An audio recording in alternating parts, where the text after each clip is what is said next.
My name is Tony Kattukaran. I'm one of the founders and the CEO of Tagalys. Tagalys is a visual merchandising engine designed for fashion and lifestyle merchants on Shopify. So again, that question, everybody asked me for about 8 years, right? Why are you doing this? Because somehow when you start building a startup, I think in the early days is infatuation. There's this excitement of what tomorrow can be, right? When you are in that job, as much as, like I said, Deloitte gave me a lot of skill sets, I almost felt like I was trapped in there because every layer was limited by something or somebody. And also to go up every layer into have some superpower, which I didn't have. So I knew I would not survive there. So the answer was I had to survive, which is what I told him. I don't think he understood back then, but I think now he does. This is something we're actually working on right now. I mean, these are all very, what's the word to use? Concepts in our mind even now, right? We kind of feel these in people. We're still struggling to define these in like interview processes. But one of the things I feel at Tagalys is core to everyone is this empathy. Like there has to be empathy in terms of how you treat people, in terms of how you treat customers, and how you treat vendors. A lot of respect.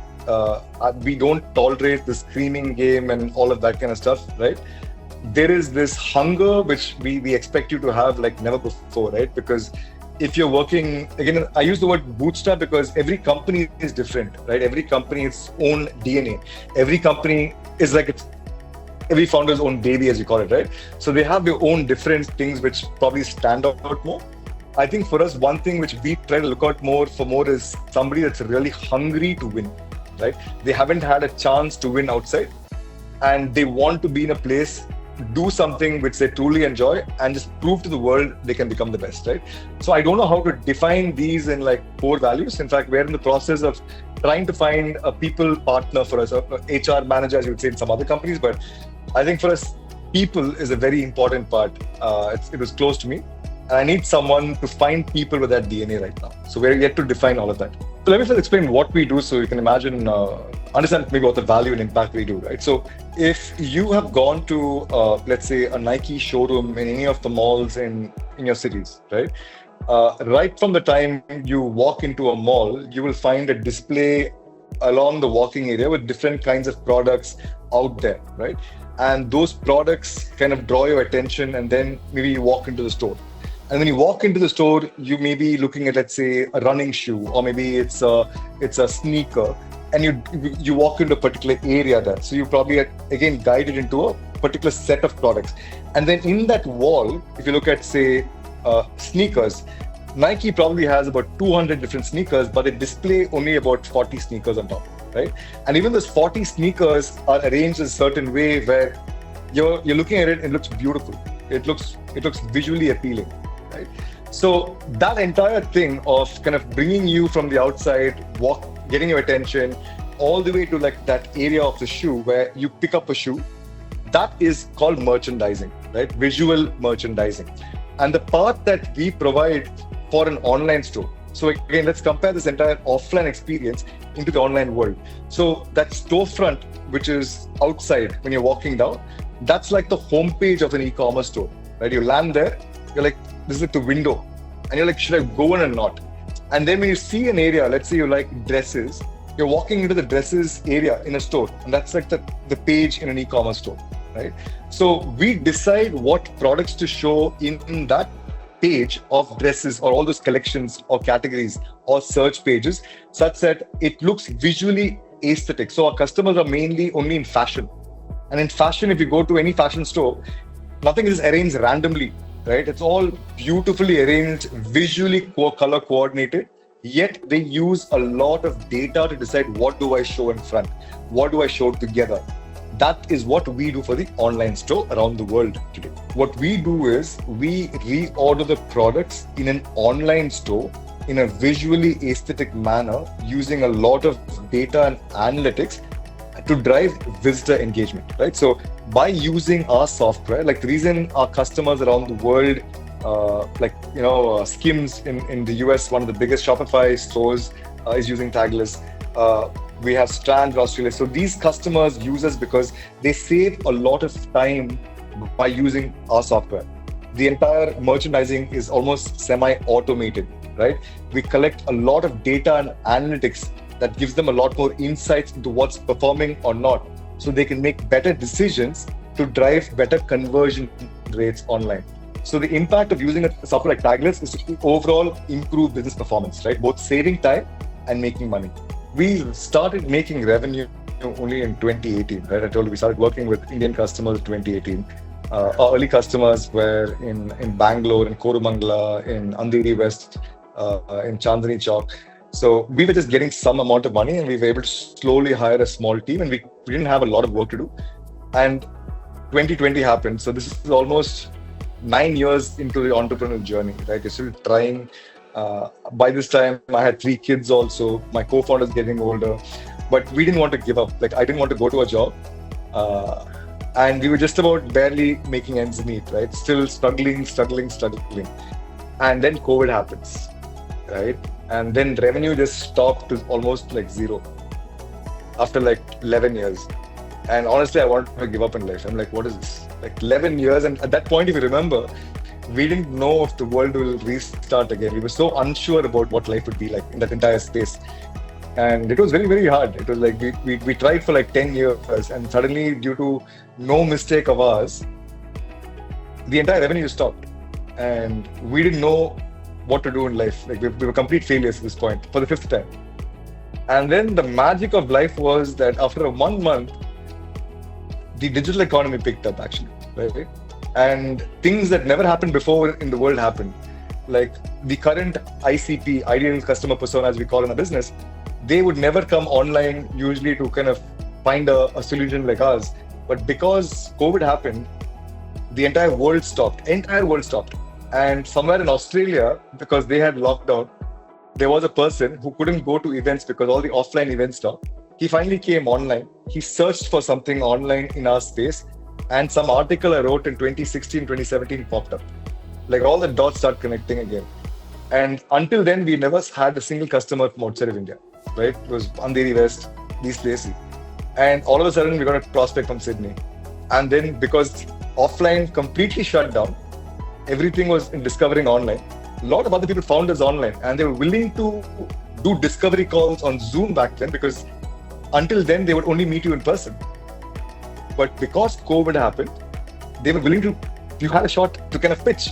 And we pitched to like 10, 15, 20 merchants. And then fast forward today, our customers are in Sydney, are in Melbourne, are in London, are in New York, are in Paris, are in LA. So life has gone a full circle. Like we were about 4 people until COVID, and we're 25 right now. Right? So it's been a pretty crazy journey. And I think it's been a lot of realization. And it's pretty amazing now, because now we are still a bootstrap company.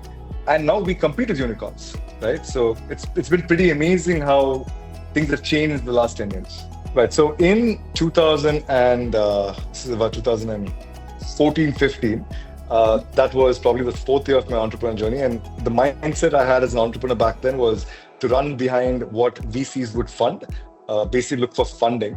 And when we were in the e-commerce space, we had those failures trying to build e-commerce products.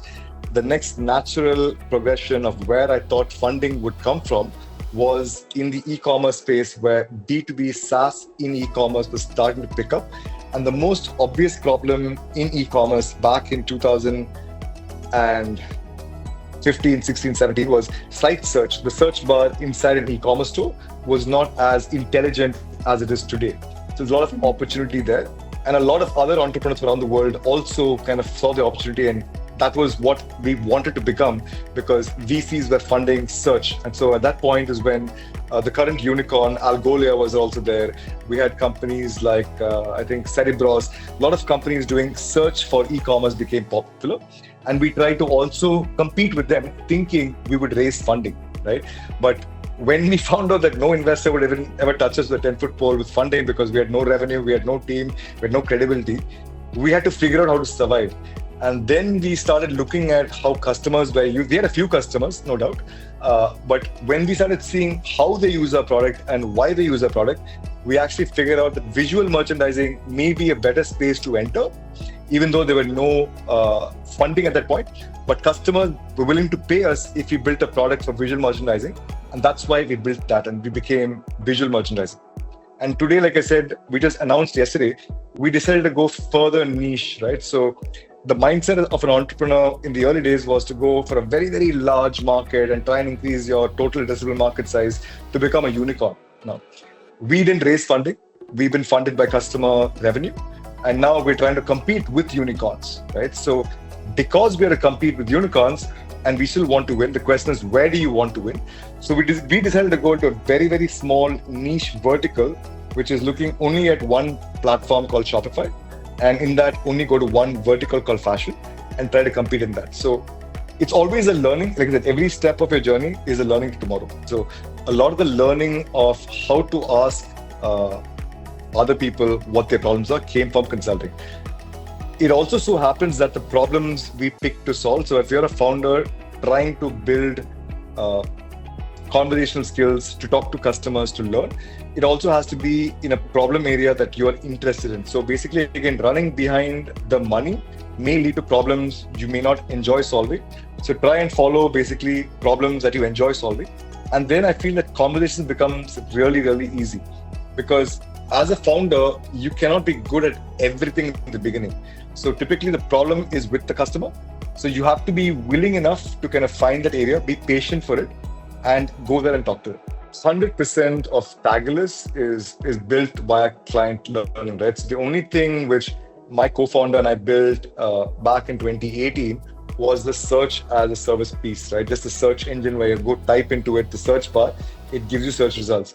But right from that day, as I mentioned, we have been going and meeting every customer possible. So, and they have been very, very generous with their feedback. I've gone to the office so many times, and because of their continuous feedback, and that continues today also. Like I'm flying to Sydney in the evening, we're going to be meeting customers. Even today, we go sit in customers' offices, and we have these review meetings where we try to learn as much as what can we do better, because there's always a competitor who's ahead of you, and they're doing something better than you. We're always playing catch up. But to know where to prioritize, that's where customers help us. Because as a startup, you have very limited time and resources. You have to prioritize in the right direction. And now customer learning is to prioritize.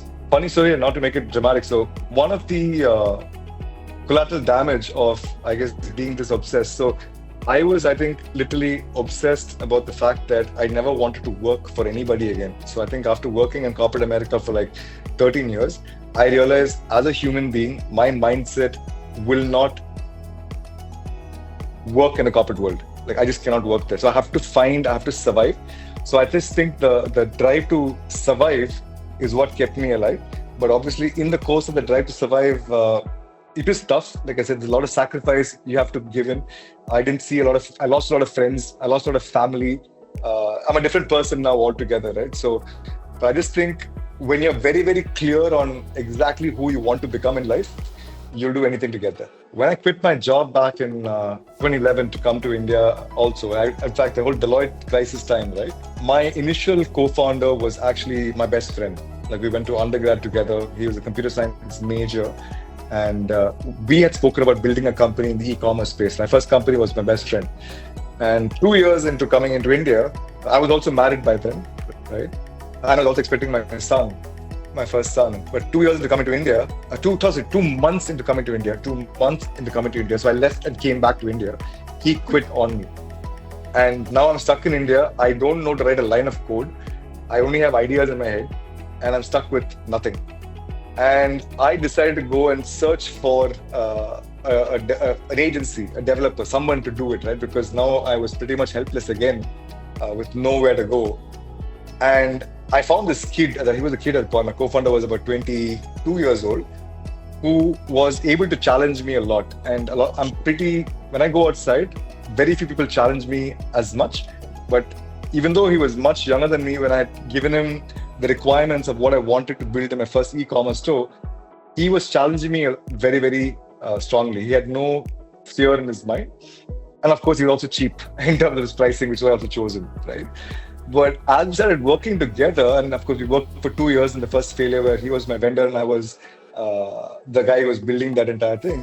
He also helped me kind of improve what we're building. He in fact asked me once, why are you even doing this if no one's buying any products? You already have a loss of so many money, right? Like, why are you doing this? So he used to always offer things which kind of a quasi co-founder would offer. So I think all of this might have helped me in my decision of kind of working with him. So in my second venture, which we started, it was called Fab Bucket. It was a social commerce venture. We tried to kind of blend Facebook and e-commerce together at that point. I think the idea was something which he really liked. He likes really interesting ideas. He likes really interesting challenges. He, at that point, basically said, I don't want to be a vendor anymore. Make me a co-founder, which I thought was a brilliant idea because you don't pay me any money. So I was like, okay, you can become a co-founder, but I won't give you any salary anymore, right? To become a co-founder. And he was okay with it. So it was a crazy bet.